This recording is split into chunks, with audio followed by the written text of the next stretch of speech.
బాగాలేదన్న. బాగుంది. Second half బాగాలేదు bro. బాగుందన్న. బాగుంది. బాగుందన్న. గుడ్ అన్న. యావరేజ్ అన్న. చాలా బాగుంది సార్. సినిమా అయితే బాగుంది. Family star. లేదు రొటీన్ స్టోరీ కాదు, బాగుంది. లేదు బాగుంది సార్. విజయ్ దేవరకొండ యాక్టింగ్ లేదు, బాగుంది సార్. బాగుంది, చూడొచ్చు ఫ్యామిలీ పరంగా. Highest package of the ticket పక్క ఏదో రోజు 200 కోట్లు కొడతావా? నువ్వు 200 కోట్లు కొడతావు. సూపర్.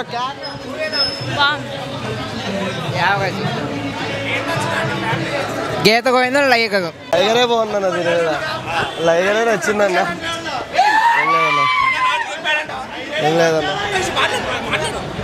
ఏం లేదన్న, లైగరే బాగుందన్న. దీని మీద ఇంతే, ఏం లేదు. పాపం ఆయన అలా చెప్పలే అన్న. ఎప్పటికన్నా కొడతా అన్నాడు, ఈ సినిమాతో అనలేదు. కొడతాడులే, హిట్ ఖచ్చితంగా కొడతాడు. అది వద్దులే అన్న. ఐరన్ దింపాడు అన్న. కొంచెం అటు ఇటుగా ఉంటుంది. హిట్ ఏంటి నా బ్లాక్ బస్టర్ కొట్టిండు. బ్లాక్ బస్టర్ కొట్టారా ఏంటి? కొట్టేసిండు ఆల్రెడీ. నా హేటర్స్కి రాట్లు దింపిండు అన్న. నిజంగానే దింపిండు. హేటర్స్కి ఫ్యాన్స్ కానీ వాళ్ళకి నిజంగానే దింపిండు. కానీ ఫ్యాన్స్కి మాత్రం ఎవరైతే సినిమాగా చూస్తారో వాళ్ళకి మాత్రం హిట్ కొట్టిండు అన్న. అరే అన్న, అది సినిమా చూసిండా నిద్ర పోయిండాడు లైగర్ అన్నట్టు ఎవడైనా సరే. ఆ సినిమా అయింది, ఈ సినిమా అయిందన్న. అది వేరే, ఇది వేరే. ఇది మాత్రం నిజంగా చాలా ఫ్యామిలీ ఎంటర్టైనర్. లైక్ శరవానంద్కి ఒక శతమానం భవతి ఎలాగో, విజయ్ దేవరకొండకి ఫ్యామిలీ స్టార్ అలాగా. గీతా గోవిందం అది వేరే కాంబినేషన్, ఇది వేరే కాంబినేషన్. అది వేరే, ఇది వేరు. శతమానం భవతి ఎలాగో ఈ సినిమా విజయ్ దేవరకొండకి ఫ్యామిలీ స్టార్ అలాగా. రేపటి నుంచి విజయ్ దేవరకొండ ప్రతి సినిమా ముందు ఫ్యామిలీ స్టార్ విజయ్ దేవరకొండ అని వస్తుంది, గ్యారంటీ. బిట్స్ అండ్ పీసెస్ అన్న, యావరేజ్. ఇంటర్వెల్ బాగుంది, సెకండ్ హాఫ్ కొంచెం పర్వాలా. మూవీ బాగుందన్న. లైగర్ లాగా కాదు, వేరే సినిమా లాగుంది. ఇది ఆడుతుంది. సినిమా అయితే ఫస్ట్ నుంచి లాస్ట్ దాకా ఫుల్గా హ్యాపీగా ఫ్యామిలీ చూసే సినిమా. మంచిగా ఎంజాయ్ చేయొచ్చు. లాగ్ ఏం లేదు బ్రో, బాగానే ఉంది. బాగానే ఉంది. హిట్టే అనుకోవచ్చు. కంబ్యాకే విజయ్ దేవరకొండ మన డిసప్పాయింట్ అయింది బాగా. అసలు ఏందో సీరియల్ ఉన్నట్టుంది, అది మరో బ్రహ్మోత్సవం ఉన్నట్టుంది సినిమా. చాలా లాగ్ ఉంది. కేవలం ఒక్క విజయ్ దేవరకొండ కోసం చూడొచ్చు అన్న, అంతే.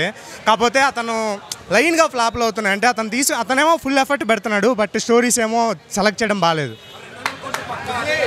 అతను చెప్పింది నెక్స్ట్ సినిమాల్లో ఏదో ఒకటి కొడతాను అన్నాడు, కానీ ఇది కొడతాను అనలేదు. ఇది 200 కోట్లు కాదు, 20,000 వస్తుందేమో తెలియదు. మొత్తానికి బాగాలేదన్న మూవీ. అన్న బాగుందన్న. ఈనొద్దు ఇవన్నీ సూపర్ ఉంది మూవీ అయితే.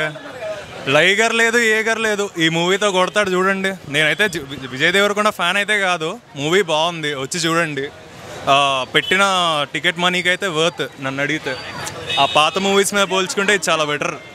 కావంటే లైక్ చూసి మాట్లాడండి, ఏముంది మరి వాళ్ళు పడుకున్నారో లేదో నాకు తెలియదు. వాళ్ళు నాకన్నా ముందు వచ్చారు కదన్నా. నేను ఇప్పుడు లాస్ట్ వరకు చూసి వచ్చింది నేనే కదా. వాళ్ళు లాగ్ ఏం లేదు. ఇప్పుడు లాగ్ అంటే ఇప్పుడు ఫాస్ట్ అంటే ఇప్పుడు జస్ట్ 2.5 hours. ఇప్పుడు డీజేటీల్లో ఉంది, తొందరగా అయిపోయింది. ఏమన్నారు తొందరగా అయిపోయింది అన్నారు. ఇది అసలు లాగ్ అంటే 2.5 hours కదా మూవీ. ఒక సీన్ అయితే లాగ్ అయితే ఏం లేదు. మూవీ అయితే బాగుంది, వచ్చి చూడండి అందరూ. ఫ్యామిలీ ఆడియన్స్ అందరూ వచ్చి చూడొచ్చు. అండ్ ఫ్రెండ్స్తో కూడా మంచి చిల్ అయ్యే స్టఫ్ ఉంది. సో మ్యాట్నీకి వచ్చేయండి. మ్యాక్స్ మంచి ఎండలు కూడా కొడుతున్నాయిగా. అందరికీ నచ్చే డైలాగ్ ఒకటే, ఐరనే ఉంచాలా ఏంటి?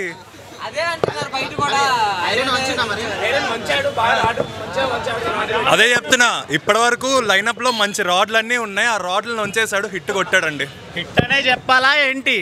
హిట్ అనే చెప్పాలా ఏంటి? ఫ్లాప్ అయితే కాదు, హిట్ అని చెప్పాలి. మృణాల్ ఠాకూర్ అంటే హీరో నచ్చాడు, బట్ నేను వచ్చిందైతే హీరోయిన్ కోసం. జనరల్గా ఆమె కోసం అని వచ్చా. బట్ అన్న ఫ్యామిలీ స్టార్ గురించి చెప్పాలంటే ఆ బ్రోకి ఏం నచ్చిందో నాకు తెలీదు, but it is just average. Dil Raju మొదటి నుంచి చెప్పినట్టు ఇది ఫ్యామిలీ స్టోరీ కాదు, love story. It's completely pure love story. ఒక అమ్మాయి ఒక మిడిల్ క్లాస్ ఫ్యామిలీ గురించి స్టోరీ రాస్తే దాన్ని తను అపార్థం చేసుకుంటాడు. సో మళ్ళీ తన ప్రేమను పొందడానికి చేసే ప్రయత్నమే ఇది. బట్ ఇందులో ఫ్యామిలీ వాల్యూస్ కానీ ఫ్యామిలీ ఎథిక్స్ కానీ నాకైతే ఏం కనిపించలేదు. మూవీ ప్లాట్ అంతా వచ్చేసి బాగానే ఉంది, కానీ ఫస్ట్ హాఫ్ కొంచెం లాగ్ అనిపించింది. సెకండ్ హాఫ్ కూడా బాగానే కొంచెం లాగ్ తీశాడు. 2.5 hours అనేది కొంచెం ఇంతకుముందు ఆ బ్రో చెప్పినట్టు టిల్ స్క్వేర్ ఏంటంటే కంప్లీట్ ఎంటర్టైన్మెంట్. సినిమా కంప్లీట్గా ఎంటర్టైన్మెంట్ జోన్లో వెళ్తుంది. బట్ ఈ మూవీ అయితే ఓకే, అంటే మరీ తీసేసినట్లేదు, కానీ చాలా ఫ్యామిలీ స్టోరీస్ వచ్చాయి. ఒక మిడిల్ క్లాస్ పర్సన్ ఎలా ఉన్నాడు, తన ఫ్యామిలీ కోసం ఎలా కష్టపడతాడు అనేది స్టోరీ బేస్ అయి ఉంటుంది. బట్ ఇట్ కంప్లీట్లీ యావరేజ్, చూడొచ్చు. అది వేరే జోనర్ బ్రో, అది కంప్లీట్ డిజాస్టర్. అది అసలు సినిమానే కాదు. ఇది ఏంటంటే కొంచెం ఫ్యామిలీ వాల్యూస్ మీద ఫోకస్ అంటే ఒక్క ఎంగేజింగ్ పాయింట్ అంటే నాకు ఎక్కడ కనిపించలేదు సినిమాలో.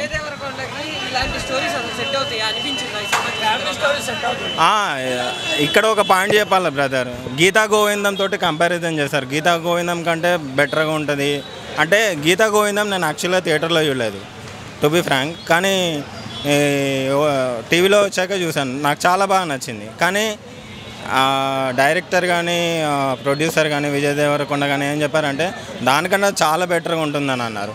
కానీ నాకు దానికన్నా చాలా బెటర్ పాయింట్ కూడా ఎక్కడ కనిపించలేదు సినిమాలో. ఓకే వెళ్తుంది, ఒక 2 hours ఆడియన్ని, కామన్ ఆడియన్ని ఎంగేజ్ చేయాలి, సో కూర్చోబెట్టాలి అన్న పాయింట్లో చూసారు. అంతే బ్రో, ఫ్యామిలీస్ తోటి చూసినా కూడా పెద్ద ఏమనిపించదు. ఎందుకంటే రొటీన్ స్టోరీ, ఒక ప్రీ ఇంటర్వెల్ సీన్స్ బాగున్నాయి, అండ్ క్లైమాక్స్ సీను తన హీరో ఎలివేషన్ గురించి వచ్చే సీన్ బాగుంది. తప్పించి యాజ్ యూజువల్గా సినిమా స్క్రీన్ ప్లే నడుస్తూ ఉంటుంది. బట్ కాకపోతే ఇక్కడ కన్ఫర్మేషన్ చేయాల్సిన పాయింట్ ఏంటంటే, దిల్ రాజు ముందే చెప్పాడు 70% లవ్ స్టోరీ, 30% ఫ్యామిలీ స్టోరీ అనేది. ఆ 30%లో నాకు 10% కనిపించింది టు బీ ఫ్రాంక్.